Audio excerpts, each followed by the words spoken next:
Osvaldo García, vicepresidente de la Sociedad de Ingenieros del Ecuador. Bienvenido, Osvaldo. ¿Cuán importante es la preparación de un funcionario público de alto nivel para evitar la corrupción en una empresa del Estado? Gracias por el espacio. Definitivamente es sumamente importante. Por poner una comparación, ¿qué pasaría si en una corte nacional usted pone un ingeniero químico?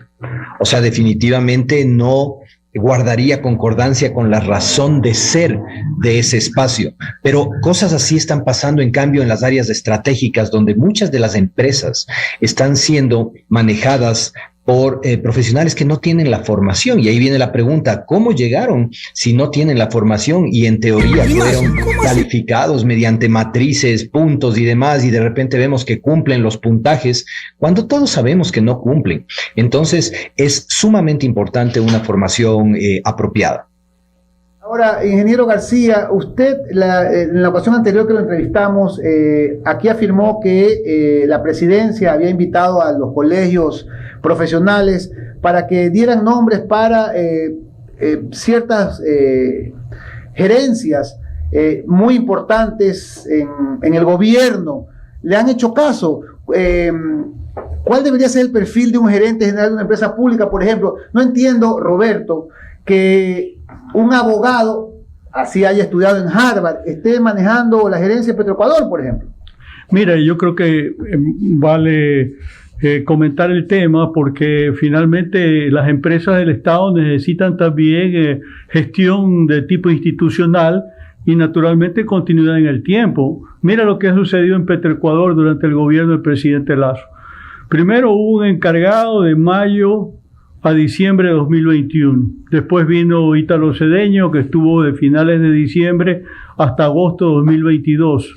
Posteriormente el abogado Aguiar, hasta hace relativamente poco, y ha sido designada una encargada. O sea, la empresa más importante del país no puede estar sujeta a esos vaivenes porque impide la posibilidad de que los proyectos importantes tengan continuidad, y es la razón por la cual hoy por hoy hay una disminución de la producción petrolera, de la cual no se habla suficientemente porque es una fuente de riqueza del país que resulta que ha venido bajando sistemáticamente de 500,000 barriles por día a 476,000.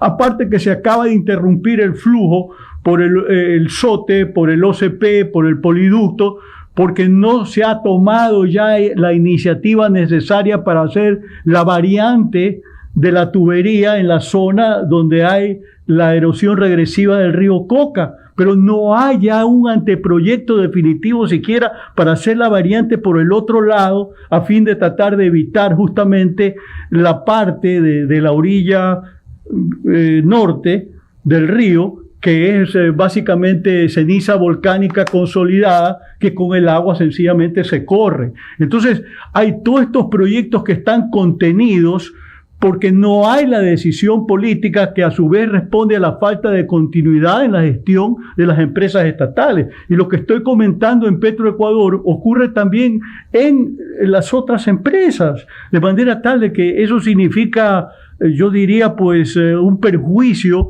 para la gestión gubernamental, por un lado, pero también en última instancia del interés general del ciudadano común, porque finalmente hay servicios públicos que se están prestando a través de estas empresas. Por eso sostengo, Roberto, sin ánimos de incrementar la burocracia, aún con la misma masa laboral que hoy constituye un solo ministerio, se deben de crear 3 carteras distintas. El Ministerio del Petróleo, que controle y trabaje exclusivamente en temas petroleros, entre ellos Petroecuador, Petrocomercial, Petroindustrial, exclusivamente en materia petrolera. El otro ministerio, el Ministerio de Electricidad, que se haga cargo exclusivamente de los problemas relacionados con la electrificación en el país, tanto la distribución que es en él como la producción, la generación de energía. Y hay una cuestión que es importante. Y el otro ministerio, el Ministerio de Minas, que se dedique exclusivamente a temas relacionados con las minas en el Ecuador, con la explotación y producción minera. Y ocurre el problema que estos cargos en las empresas estatales son de carácter político. Entonces sale el gerente, salen todos los directores de área, los gerentes, y desde luego eso perjudica con mucho la continuidad de la gestión institucional que es necesaria. No hay una profesionalización respecto a la presencia de profesionales capacitados en dichas empresas públicas. Tenemos en señal a don Osvaldo García, el ingeniero Osvaldo García, entre colegas que se interroguen, Roberto. Por favor, escuchamos también el parecer del ingeniero con mucha atención. Hay dos áreas críticas, la una la de procesos y la otra una despolitización y profesionalización de las EPs para combatir la corrupción. En la primera de procesos, como dicen, ¿dónde está el diablo? El diablo está en los términos de referencia. Es Vox Populi que los sectores estratégicos están bufetizados, es decir, que muchos de los TDRs no se están redactando casa adentro en las propias empresas. Y esto hay que decirlo y el país tiene que saberlo. Si los términos de referencia no son redactados por el personal técnico de las empresas, no podemos garantizar luego procesos que realmente tengan sentido. Si revisamos términos de referencia donde le damos prioridad o ya está direccionado hacia que una empresa cumpla, entonces definitivamente estamos facilitando la corrupción.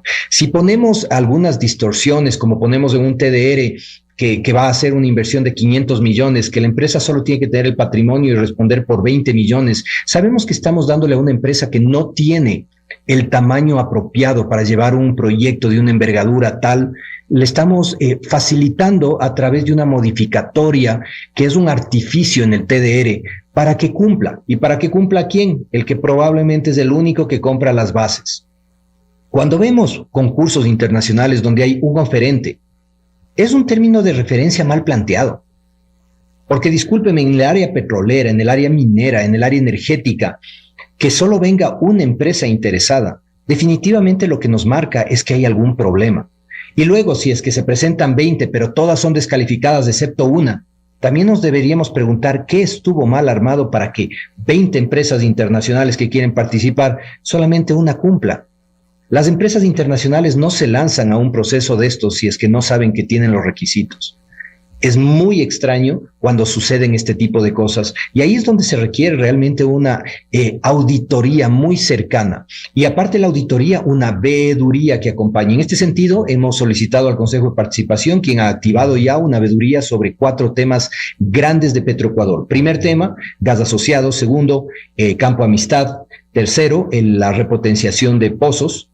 Lógicamente, cuarto, el tema de la refinería. Son 4 megaproyectos sobre los cuales los ciudadanos organizados tienen actualmente una veeduría aprobada por el Consejo de Participación. Fue informada esta semana Petroecuador, EMCO, el ministro Santos y la agencia de regulación para que preste las facilidades necesarias. Estamos esperando a que nos confirmen la reunión que se llama de enlace, la reunión inicial con las autoridades, que esperemos que estén abiertas las autoridades a reunirse con los miembros de la veeduría y les estaremos informando los resultados de la veeduría. En el segundo campo, la despolitización y profesionalización, tenemos que volver a la meritocracia y excelencia.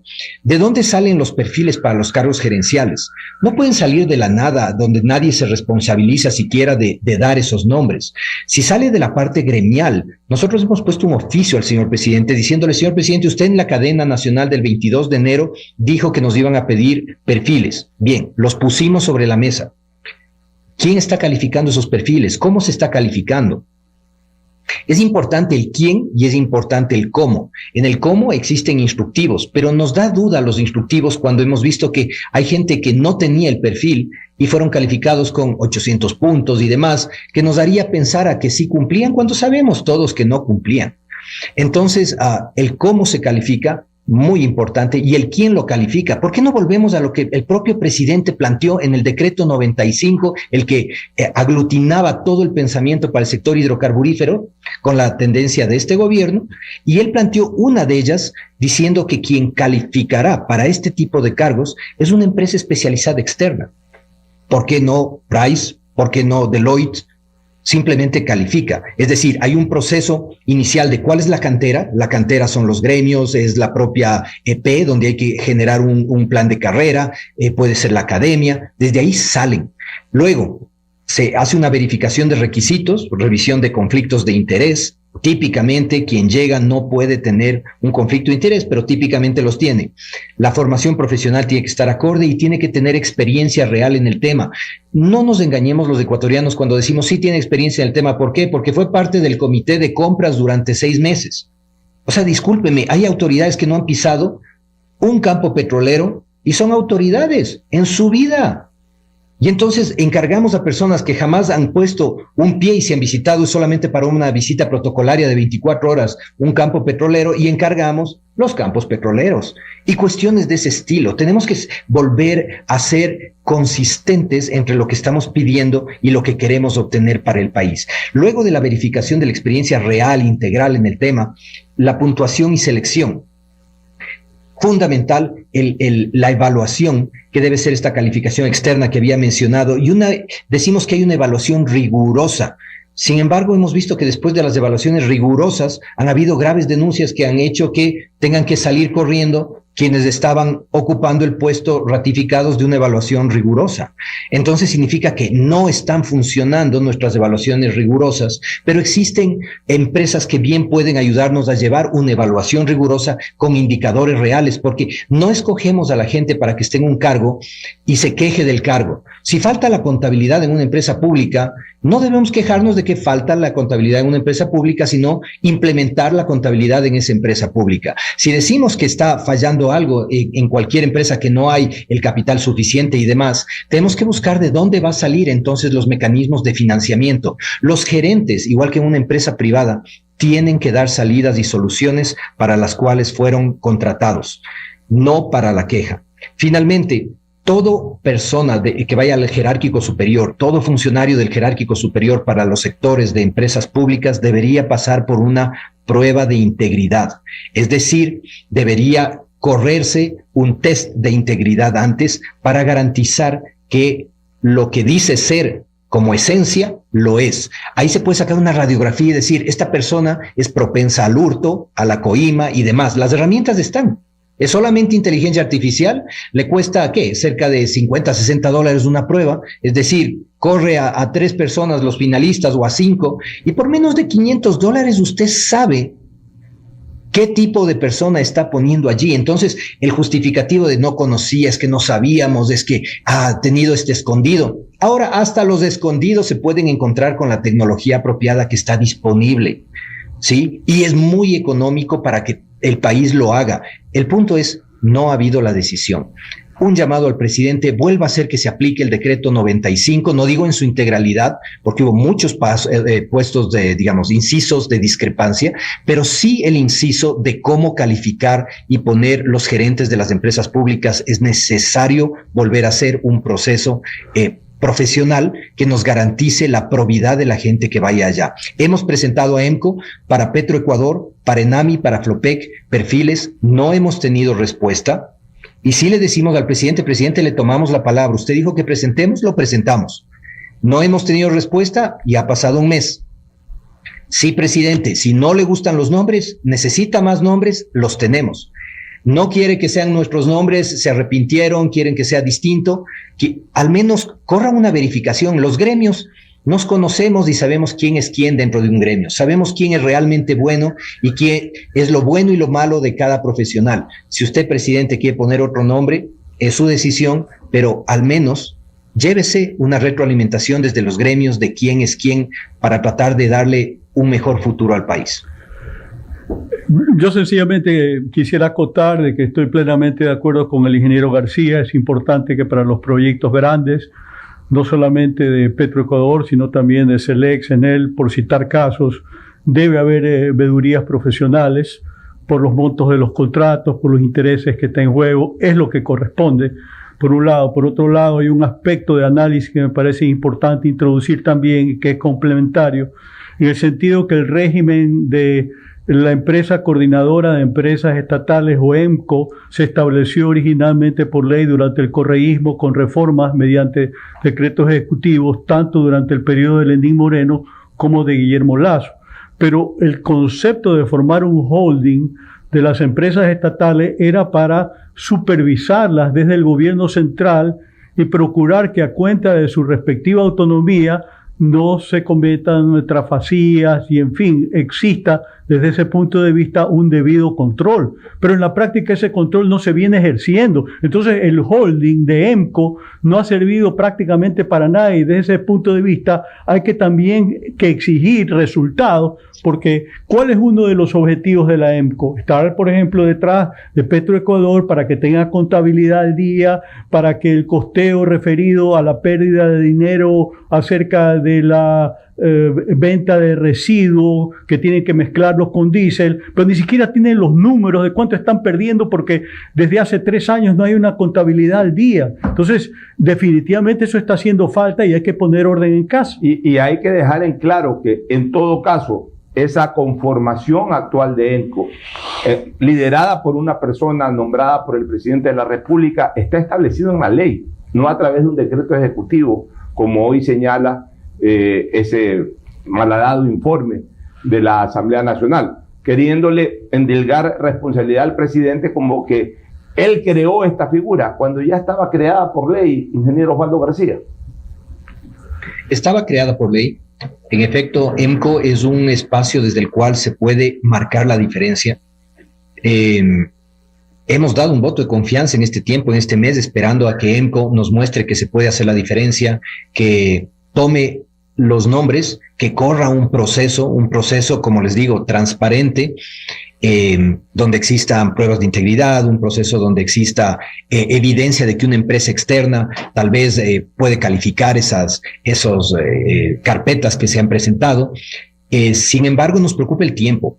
O sea, el país no puede esperar y ha pasado un mes. Creemos que es indispensable que se dé ya una respuesta al país respecto a cómo se va a procedimentar con los perfiles entregados, si es que no son los que ha entregado la Sociedad de Ingenieros del Ecuador, que es la Confederación Nacional de todas las ingenierías de todas las provincias. Yo ya no sé a quién más recurrir. Bueno, compleméntelo con academia, con industria, pero corramos lo que es lógico, un proceso de selección bien puntuado donde los mejores cuadros lleguen. Hay gente que sí está dispuesta a trabajar por los sueldos que están ahí, como un aporte al país. Es cierto que afuera ganarían más, pero están dispuestos. Es más, uno de los perfiles es una persona que ha vivido fuera 20 años trabajando para multinacionales y que estaba dispuesta a venir a pasar sus años dorados dando un sacrificio adicional a su país. Y tenemos gente que trabajó aquí y afuera, y que ha decidido sí hacerlo por esos sueldos. Entonces, sí tenemos el dinero, sí hay la gente, hay que procedimentar, claro, una selección muy apropiada, y con eso vamos a garantizar. Y recordemos algo, la EP Petroecuador, por ejemplo, sí tiene el dinero. Siempre decimos es que no hay el dinero y demás. Es una empresa que realmente produce un flujo de caja impresionante. El punto es, ¿a dónde voy a destinar el dinero que de ese flujo de caja puedo destinarlo para reinversión? Y lo que debería hacer el país es decir, muy bien, los proyectos más rentables los hago con dinero propio estatal, y los proyectos que no me alcance el dinero y que tienen un nivel de riesgo más alto, los delego a la empresa privada. Entonces hay una selección de riesgo que es fundamental volverla a analizar. No es posible que entregue los proyectos más seguros con el riesgo ínfimo, que prácticamente se pagan del propio flujo de caja. Es decir, yo meto $1 y ese dólar lo recupero en menos de 2 meses porque el flujo de caja ya me da. Entonces, esa no es una inversión de riesgo. El tipo de inversión que tenemos que atraer es la inversión de riesgo en las áreas donde el país no puede en este momento, por falta de liquidez, arriesgarse a invertir. Pero donde es seguro, vamos, primero, si Sacha es definitivamente un campo donde por cada $1 voy a recuperar 4 o 5, es ahí donde tengo que poner mis pocos recursos. Y más bien, donde es difícil, Campo Amistad, donde voy a tener que hacer unas exploraciones offshore, donde realmente hay un riesgo alto de que esa nueva perforación salga seca. Entonces, ahí es donde llamo al capital privado, a la experiencia internacional y demás, para que ellos arriesguen y busquen y, lógicamente, tengan su retribución el rato que tengan éxito. Entonces, esta selección es muy importante porque estamos haciendo exactamente al revés. Hasta ahí mi mensaje. Ingeniero Osvaldo García, vicepresidente de la Sociedad de Ingenieros del Ecuador, creo que parte fundamental y creo que en varias áreas del gobierno hace falta, es poner gente con perfil técnico, pruebas honestas. Eso, por ejemplo, es una de las carencias de Petroecuador. Ojalá que el ministro Santos agilite ya y ponga al frente de la empresa estatal más importante, Petroecuador, un gerente con esa capacidad técnica, y en otras áreas también, ingeniero, su parte final. Debo decir que dentro de las propias empresas públicas sí existen perfiles apropiados también. Y hay que reconocer que ha faltado un plan de carrera para reconocer a los profesionales que se han formado por años dentro de la propia organización y que podrían llegar a ser gerentes. Asimismo, gente que está afuera y que definitivamente tiene las competencias. El mensaje final es, presidente, tomamos la palabra que usted mismo la pronunció el 22 de enero en cadena nacional de que iban a tomar ternas de los gremios. Y si no son de los gremios, igual estamos aquí para poder ayudar a que el proceso sea transparente. Simplemente que el gobierno escuche.